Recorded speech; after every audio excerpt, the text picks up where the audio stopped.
ربنا على النور المبين أحمد المصطفى سيد المرسلين وعلى آله أجمعين وعلى آله وصحبه أجمعين. Hadirin jamaah salat maghrib yang sama-sama dimuliakan Allah Subhanahu wa taala. Ngiring sama-sama kita tingkatkan takwa dan keimanan kita kepada Allah Subhanahu wa taala, karena takwa yang disebutkan oleh Nabi kita Mustafa sallallahu alaihi wasallam, jima'u kulli khair, adalah sumber segala kebaikan, sumber segala hasanah, dan sumber segala janji-janji daripada Allah Subhanahu wa taala. Takwa niki dalam Al-Quran banyak sekali Allah Subhanahu wa taala sebutkan, khususnya perintah daripada Allah Subhanahu wa taala untuk menjadikan takwa ini sebagai bekal keselamatan kita. Apapun profesi kita, mau siapapun kita, asal kita punya bekal takwa ini selamat. Kita orang miskin tapi takwa, selamat. Kita orang kaya banyak harta tapi takwa di sana, benar mentasarufkan hartanya seperti yang diperintahkan Allah, selamat, sukses. Dia jadi pejabat juga kalau dia takwa kepada Allah dalam hal jabatannya, sukses. Dia orang alim, tuan guru ulama, kalau dia takwa dalam ilmunya, benar dia tasarufkan ilmunya, sukses. Jadi bekal yang paling utama untuk keselamatan kita itu takwa. Itu takwa, karena dalam Al-Quran Allah Subhanahu wa taala sebutkan, innama yataqabbalullahu minal muttaqin, sungguh hanya Allah terima dari amalan hamba itu yang didasari dengan takwa. Kita orang miskin enggak bertakwa, sengsara. Kita orang kaya enggak bertakwa, sengsara. Kita pejabat enggak bertakwa, sengsara. Kita orang berilmu enggak bertakwa juga sengsara. Intinya takwa. Apapun profesi kita, kalau kita bertakwa, punya rasa takut kuat kepada Allah, benar jalan menjalankan perintah Allah dan menjauhi larangan Allah, selamat. Innalil muttaqina mafaza, sesungguhnya bagi orang-orang bertakwa itu al-fauz, kesuksesan. Allah sudah mengatakan seperti itu, sukses dunia dan sukses akhirat. Akan senantiasa dapat penjagaan daripada Allah. Dalam Al-Quran Allah sebutkan, innal ladzina taqaw idza massahum ta'ibun minasyaitan tadzakkaru fa idzahum mubsirun. Sesungguhnya orang-orang yang ada sifat takwa dalam diri dia, idza massahum ta'ibun minasyaitan, jika datang kepadanya bisikan syaitan yang akan menyesatkannya, yang akan menyengsarakannya, membawa kepada kebinasaan, tadzakkaru, maka dia cepat ingat kepada Allah Subhanahu wa taala. Jadi intinya kalau kita mau selamat mengarungi kehidupan dunia dan akhirat ini, bekalnya hanyalah takwa. Apapun profesi kita. Dalam ayat lain juga Allah tegaskan, wa tazawwadu fa inna khairaz zadid taqwa. Berbekallah kalian dalam mengarungi kehidupan di dunia yang penuh dengan ujian dan cobaan, fitnah dan sebagainya, terlebih kelak di akhirat yang begitu panjang itu, dengan bekal yang paling baik yaitu takwa. Insyaallah ya. Nah, di antara cara untuk menyuburkan, menguatkan, membentuk, meningkatnya takwa kita kepada Allah Subhanahu wa taala niki, yang merupakan sumber keselamatan kita, sebab sumber keselamatan kita di antaranya yaitu dengan kita senantiasa mengagungkan dan memuliakan sesuatu yang kaitannya dengan agama kita ini. Kalau sebutannya dengan syiar agama kita ini, dengan kita lazim senang memuliakan, mengagungkan, mensyiarkan hal-hal yang penting dalam agama kita ini, berarti memang pada hati kita ini ada tersimpan benih-benih ketakwaan kepada Allah Subhanahu wa taala. Dalam Al-Qur'an ini Allah berfirman, "Wa may yu'azzim sya'airallahi fa innaha min taqwal qulub." Siapa yang melazimkan, yang dia ini mengagungkan syiar-syiar agama Allah Subhanahu wa taala, pertanda fa innaha min taqwal qulub, berarti pelakunya itu ada subur ketakwaan di dalam hatinya. Namun tersenang acara-acara besar Islam itu siaran, terayaan. Berarti ini ada takwa dalam hati kita, ada subur takwa di dalam hati kita. Allah sendiri sebutkan, wa may yu'azzim sya'airallah fa innaha min taqwal qulub. Pertanyaannya sekarang, di antara semua ini syiar-syiar agama kita, syiar apakah yang paling agung, yang paling besar, yang paling mulia di agama Islam ini? Syiar apa yang paling tinggi nilainya? Pak Haji? Apa syiar agama yang paling besar di Islam ini? Yaitu yang mulia baginda Mustafa Muhammad sallallahu alaihi wasallam. Itulah syiar agama yang paling mulia, yang paling tinggi, lebih dari segala-galanya yang Allah berikan kepada kita. Coba aneki yang tanya sih depada, lamun lain dia tu utus Rasulullah di dunia ini terkenal Allah. Ini terkenal Allah Subhanahu wa taala. Ini tengerti tujuan hidup ta. Ini terpaham daripada tujuan kehidupan kita. Tidak akan sampai saat ini, sampai detik ini kita semua bisa kenal Allah, beribadah, taat, itu semua berkatnya yang mulia baginda Mustafa Muhammad sallallahu alaihi wasallam. Maka tidak ada syiar yang lebih agung, yang lebih mulia melebihi Rasulullah sallallahu alaihi wasallam. Maka pantaslah Allah sebutkan dalam Al-Quran, laqad manallahu 'alal mu'minina idz ba'atsa fihim rasula. Sungguh anugerah yang amat. Niki kalau kita bahas dalam bahasan ilmu alatnya atau ilmu nahunya ini, Allah pakai di sana 3 takkid namanya. Ada pakai lam, ada pakai qad, ada pakai tasdid, nunnya di tasdid. Itu semua kalau bahasa ilmu nahu itu sungguh benar-benar itu. La qad manallah, manna si lafadznya lebih ditambah la qad sama nun di tasdid. Betul-betul sangat bahwa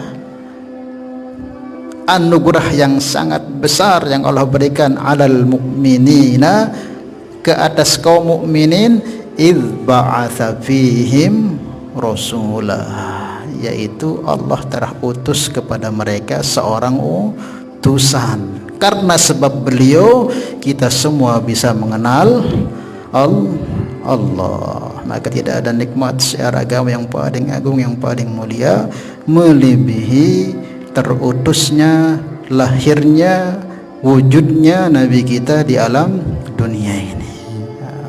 InsyaAllah ya.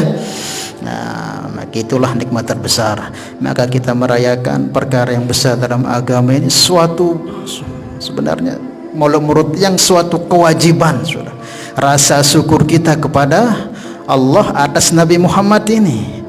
Coba seumpama beliau nggak diutus dulu, mungkin kita pada nyembah batu sampai nekeh mungkin, atau menyembah matahari, atau menyembah api, atau mungkin yang lebih rendah monyet, mungkin merak dengan Hindu Buddha sampai sini sembah.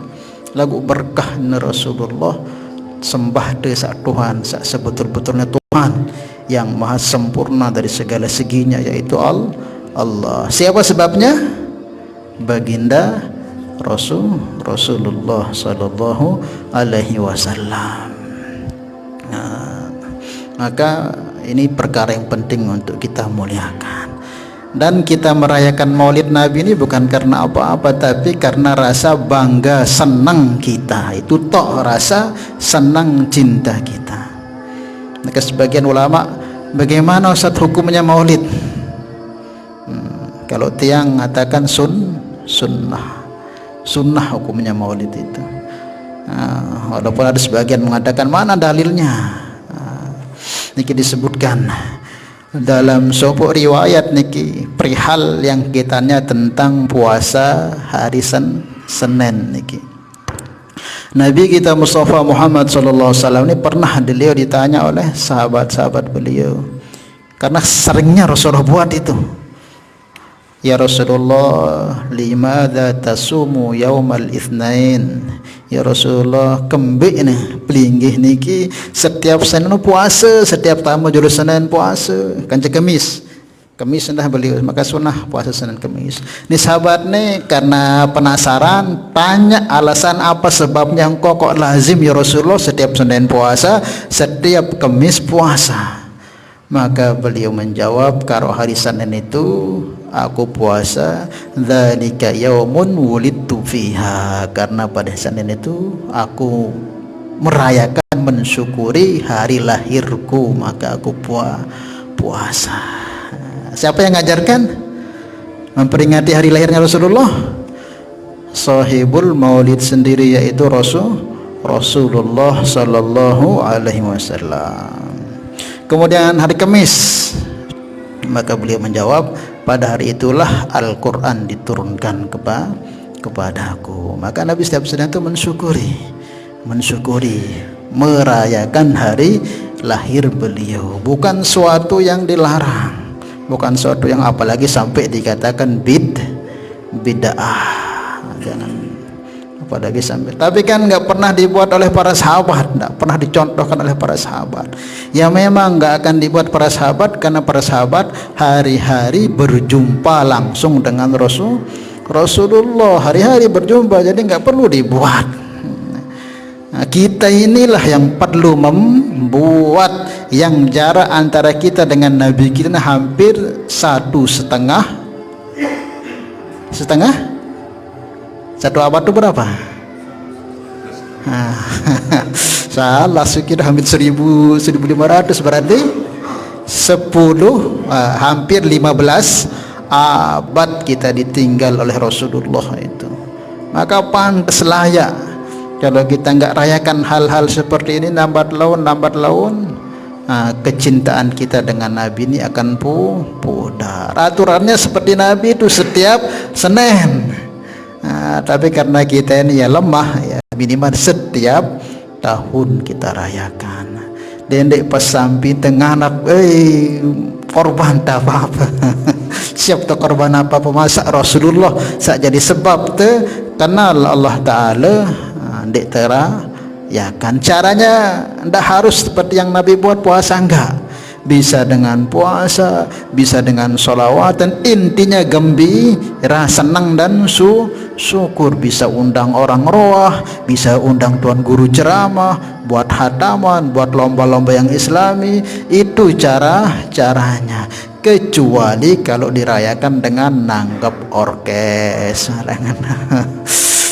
nanggap orkes, dangdutan sampai nginem-nginem, itu jelas haram, itu bertentangan dengan syariat. Tapi kalau dengan lomba-lomba keagamaan atau olahraga syar'i, enggak apa, supaya membangkitkan giroh pemuda-pemuda anak-anak kita untuk mahabbah dengan yang mulia baginda Mustafa Muhammad sallallahu alaihi wasallam.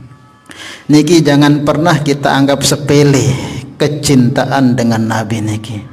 Jangan pernah kita anggap tidak bernilai, walaupun hanya sekedar cinta, tapi dia punya nilai besar tinggi di hadapan Allah. Mungkin kan dia tahu harus cuma sekedar acara-acara aja, enggak. Nanti ketika kita mati, Rasulullah begitu senangnya ngelihat kita ini, yang senang.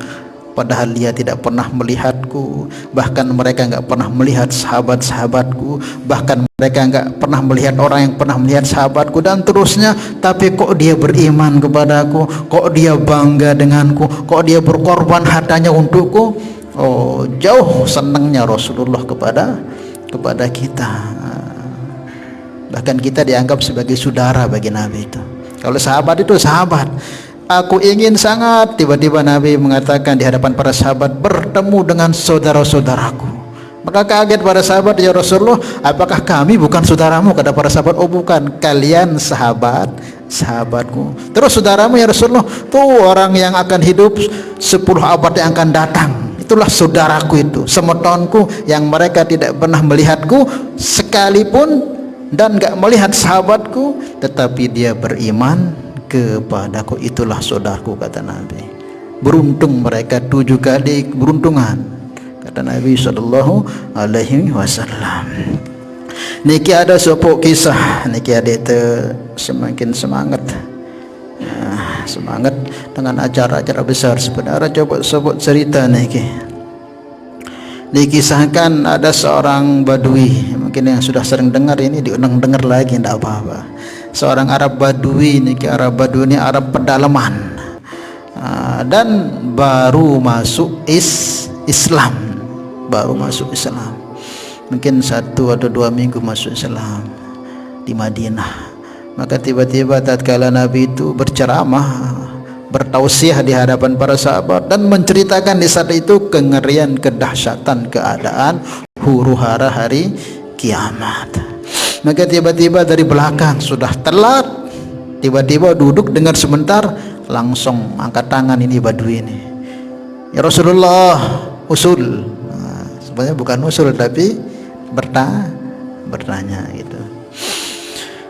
Maka sahabat-sahabat yang di depan ini, Umar, Utsman, Ali, Abu Hurairah, Bilal, sahabat-sahabat hebat-hebat ini ngelihat ke belakang. Saya berketuhan di Madinah, paling mudi berketuhan.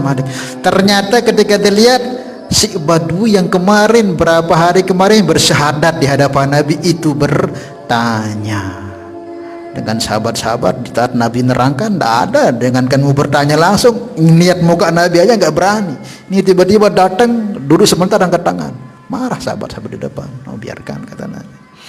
Maka ditanya, apa yang kau tanyakan? Kata, ya Rasulullah, matas sa'ah. Ya Rasulullah, piran datang jeluk kiamat niki, piran datang jeluk kiamat, sudah cerita-cerita ini piran hadir, piran datang, katanya.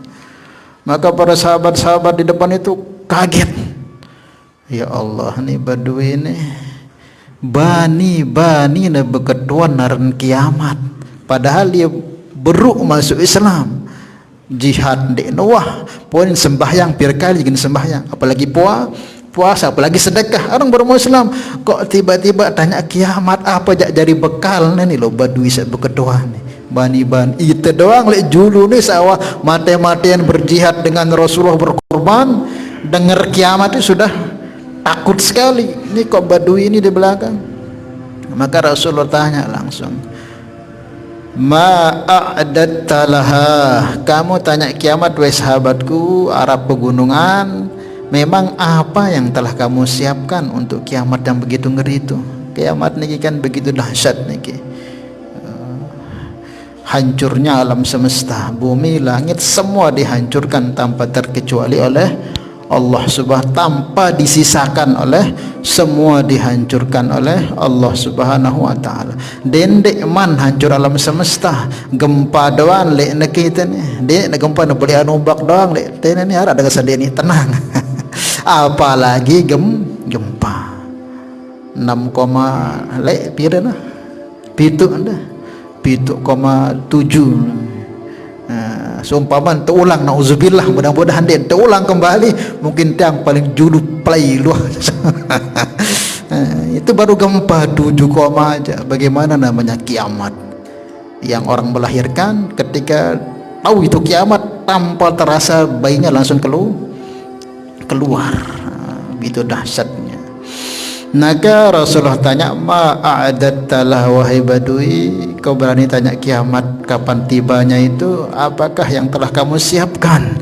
Kamu kan baru masuk Islam, sembahyangmu belum banyak, jihadmu belum, puasa Ramadanmu belum, sedekahmu pun belum juga.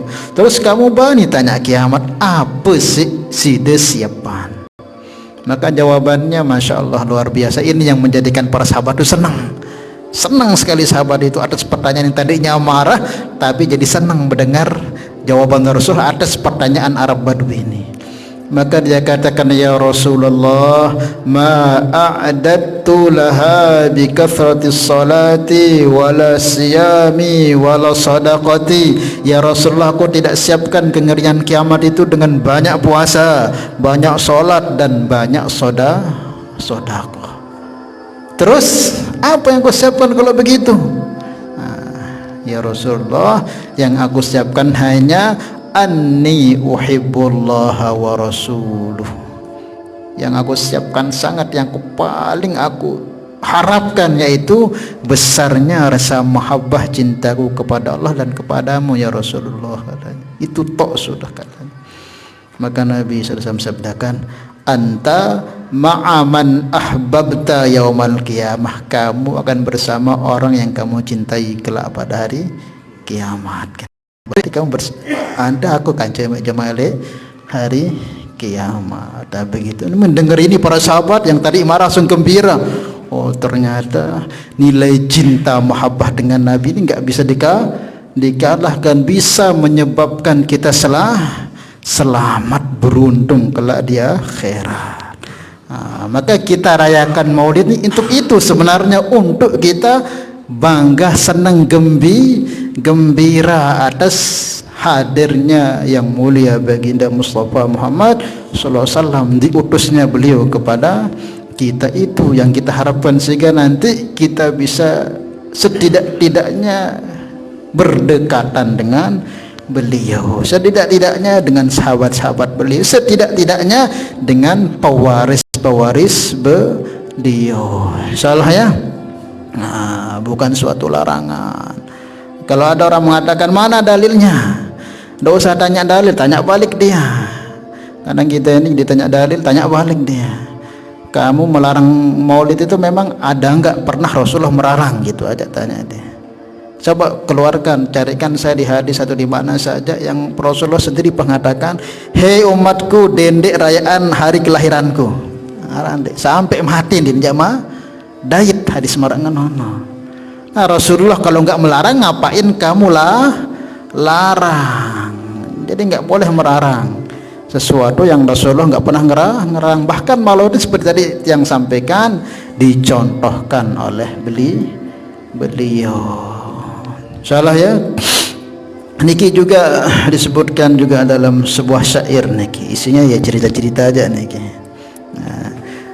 Al-Imam Syamsuddin Ibnu Nasiruddin Ad-Dimashqi niki menceritakan bagaimana kisahnya seorang mal'un yang merupakan musuh Allah Subhanahu wa taala sampai mati dalam keadaan kafir, itu pun dapat syafaat Nabi. Setiap hari Senin dia punya siksaan di neraka jahanam itu diringankan karena sebab sekali tok senang dengan lahirna Nabi.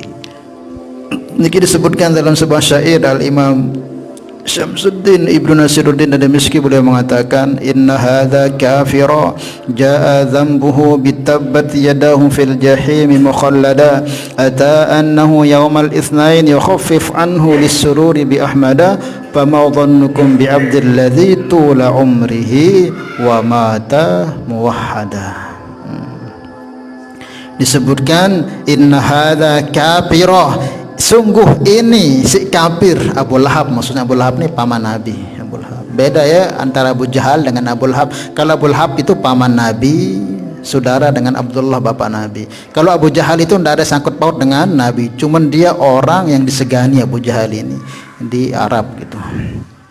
Nah, Abu Lahab ini disebutkan dalam syairnya itu, inna hadza kafira jaa dzambuhu bitabbat yadahu fil jahim mukhallada. Telah datang ayat nas soreh dalam Al-Quran yang menyebutkan tabbat yada abi lahabin wa tab wa imra'atuhu hammalatal hatab, yang jelas langsung nas dari Al-Quran yang menyebutkan bahwa kecelakaan, kehinaan, kehancuran bagi Abu Lahab dan istrinya, dan akan kekal di neraka selama-lamanya.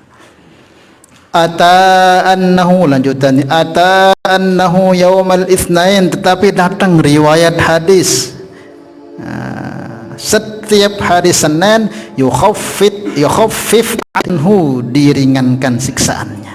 Jadi setiap hari Senin itu ringannya, siksaannya diringankan. Yang biasanya pokoknya tepandi mah tekrama, pokoknya ngeriwah siksaan dek noh stop.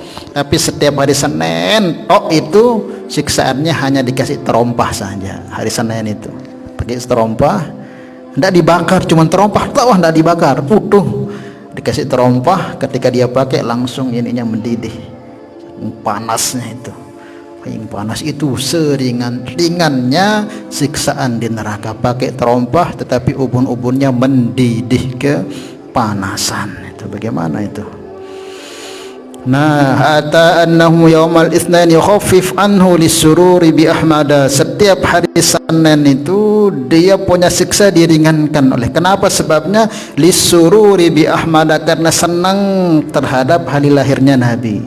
Jadi dulu ketika dia sayang dengan keluarga Nabi, termasuk dengan Siti Aminah niki, karena dia ditinggal mati suaminya, ditanggung jawab dia untuk memelihara istri janda daripada saudaranya Abdullah. Nah, tapi ketika Nabi lahir dia berubah keadaan, maka dia senang, maka dia senantiasa perhatikan keadaan Siti Aminah niki. Maka dia kalau dia pergi ke suatu tempat, maka dia suruh budaknya, coba lihat Aminah itu, jangan-jangan nanti dia lahir nggak ada yang ngurus nanti. Maka betul ini Suwaibah, nah budaknya setiap dia pergi itu Suwaibah ini ngelihat aja di mana Aminah itu. Tiba-tiba betul lahirlah Aminah ini, lahir anaknya laki-laki yaitu Nabi Muhammad.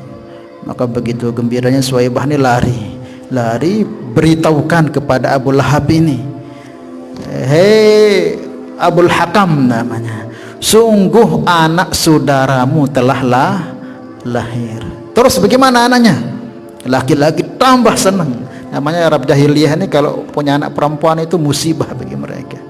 Wa idza busyira ahaduhum bil untha dhalla wajhu muswaddan wa huwa kadhim. Kalau orang-orang dulu itu kalau punya anak perempuan itu musibah katanya, enggak ada untungnya. Kadang banyak mereka itu mengubur hidup-hidup dia punya anak perempuan, enggak bisa dipakai. Makanya perempuan di zaman sebelum Nabi diutus itu enggak ada harganya. Jadi budak pemuasan hawa, tidak bernilai. Makanya banyak mereka itu menanam hidup anak-anak mereka. Tapi dengan sebab Nabi diutus, tinggi derajat perempuan sampai sekarang. Maka dia tanya, bagaimana anaknya? Anaknya laki-laki, langsung tambah dia senang. Udah, kamu merdeka sudah. Nah, langsung dimerdekakan Suwaibah itu. Dan suruh beli budak, beli onta 40 langsung disembelih, kasih sedekah kepada orang-orang Arab di saat itu. Itu tok senangnya karena lahir Nabi itu. Nah, maka setiap hari Senin, sebab sekali senang itu setiap hari Senin sampai sekarang dan seterusnya, tidak ada batas akhirnya itu. Nah, dia punya siksaan diringankan oleh Allah. Terus syairnya ini, fama dhannukum bi abdil ladzi tula umrihi wa mata muwahhada. Bagaimana pendapat kalian sekarang bi abdi, dengan seorang hamba, tula umri, seluruh hidupnya itu, bi ahmada masruron, senang, gembira, cinta dengan Nabi Muhammad, wa mata muwahhada, dan mati pun dalam keadaan bertauhid. Bagaimana dengan orang-orang yang tidak kafir, muslim, terus senang hatinya dengan Nabi, apalagi di hari maulidnya senang. Bagaimana besar pahala lagi Allah yang akan berikan si kafir saja, yang musuh agama sampai mati kafir, karena sekali senang dengan lahir baginda Nabi, sampai selamanya hari Senin diringankan. Terus bagaimana orang kayak kita nih yang asli muslim, bahkan sampai mati insya Allah mudah-mudahan muslim, dan setiap saat kita bersolawat, senang, bangga, apalagi hari maulid Nabi kita rayakan, bagaimana lagi yang Allah akan berikan anugerah pahala yang begitu besar. Makanya sekarang ini kita nggak tahu nilainya mahabbah kita dengan Nabi. Apa yang kita korbankan, apa yang kita habiskan untuk Rasulullah tidak akan disia-siakan, pasti akan menjadikan senangnya Rasulullah. Kalau Rasulullah senang, otomatis Allah senang. Kalau Allah senang, tidak ada kata kesialan bagi kita, pasti akan sukses. Salah ya. Allahu a'lam bishawab. Ada yang tanyakan? Ya.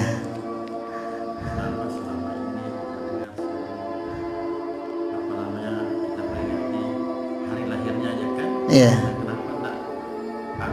Hari wafatnya? Hari lahirnya. Iya. Seperti wafatnya Isa Al-Masih, lahirnya Iya. Isa Al-Masih. Karena Nabi kita ini kan beliau termasuk Nabi penutup dan syariatnya terus akan berlaku sampai hari kiamat. Maka sebenarnya Nabi Isa itu bukan mati, jangan kita katakan mati. Nabi Isa itu belum mati, maksudnya belum diwafatkan oleh Allah. Beliau masih hidup, beliau itu diangkat ke langit oleh Allah. Maka mereka ada yang anggap mati. Jadi yang mereka sembah oleh orang-orang Nasrani itu bukan Nabi Isa, itu namanya Yudas, muridnya Nabi Isa yang membelot kepada Nabi Isa. Dia memberitahukan kepada raja di saat itu tempat persembunyian Nabi Isa, karena dia muridnya tapi dia membelot. Nah, itulah kalau sudah ikut dengan pemerintah itu ya sekuat apapun sukanya ya, kalau sudah makan nggak jelas ya mudah dia. Akhirnya dia yang beritahukan bahwa Isa itu punya tempat sembunyian dengan kaumnya itu di sini. Jadi raja nyari ke situ. Akhirnya semua pengikut Nabi Isa ditangkap.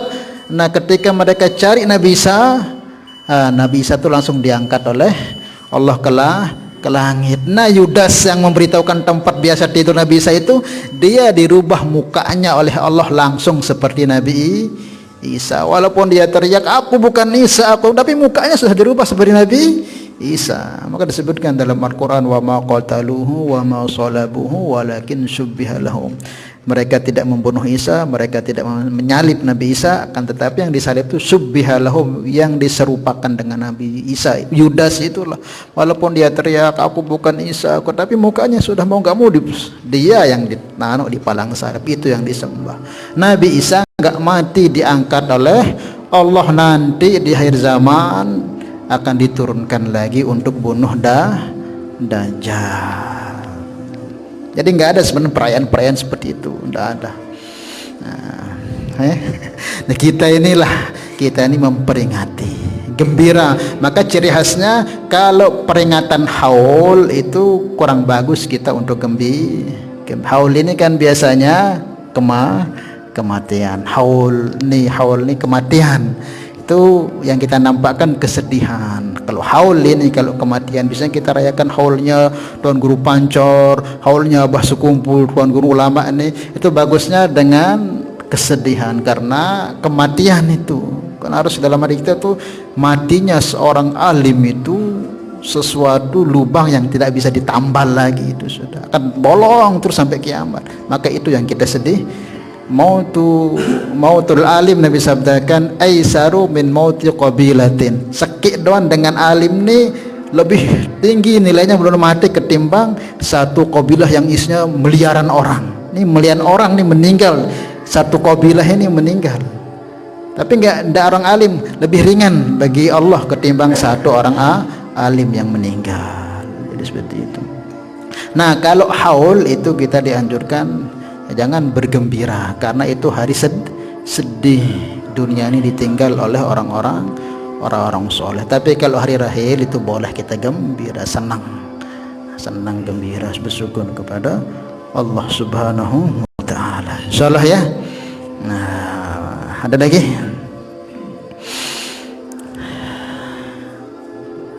Iya.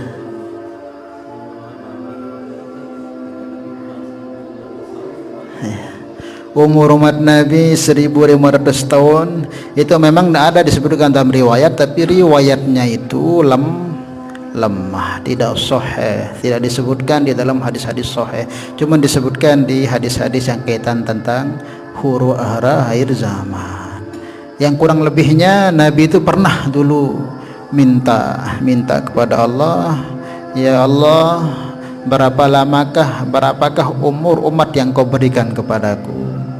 Maka Allah katakan kepada Rasulullah, hai Muhammad, umur umatmu aku kasih hanya satu hari. Kalau satu hari hitungan akhirat berapa? Wa inna yauman inda rabbika ka alfi sanatin mimma ta'udun. Satu hari saja umur umatmu di dunia. Maka Rasulullah kaget, kok cuma 1000 tahun? Sementara Nabi Musa, Nabi Nuh itu umur umatnya berapa? Ribuan tahun itu. Umur Nabi Nuh itu dakwahnya aja 950 tahun, belum umurnya Nabi Nuh itu bisa sampai 2000-an.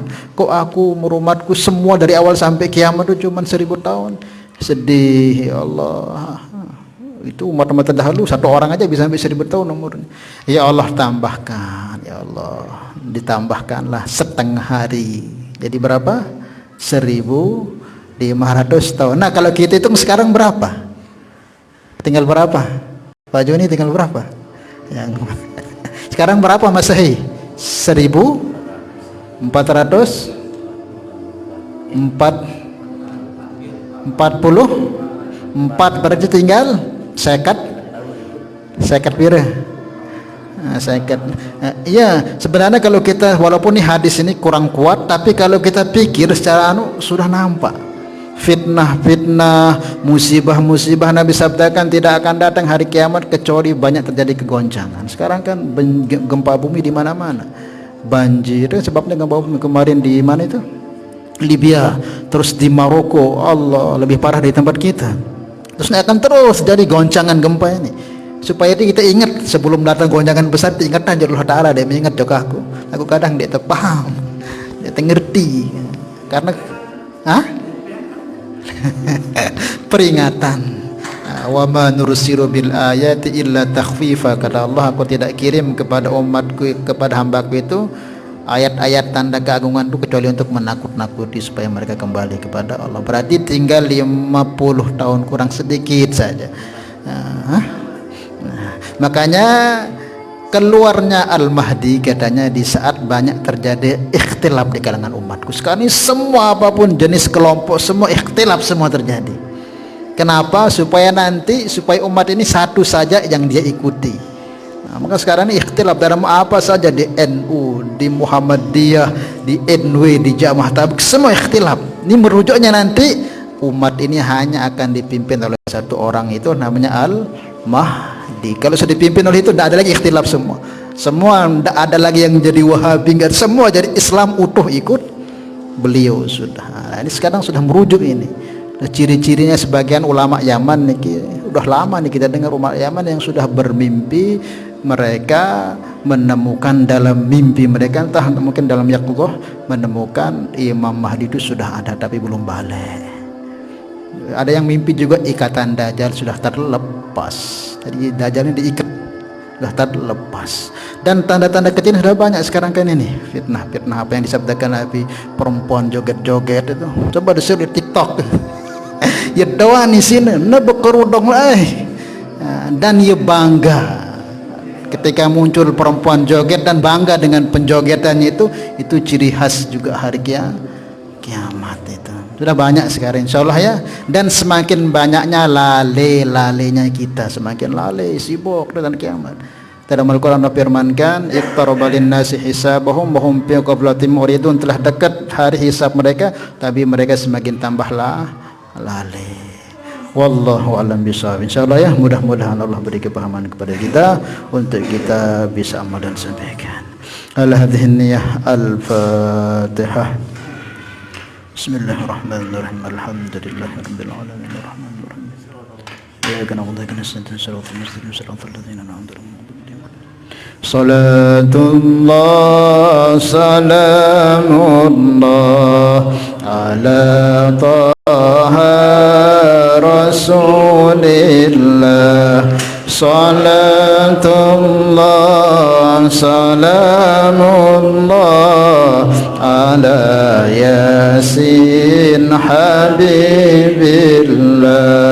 tawassalna bismillah hadi Rasulillah limujahidin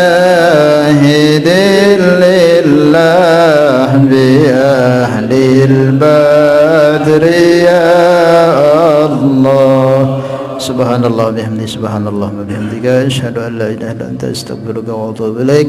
Assalamualaikum warahmatullahi wabarakatuh.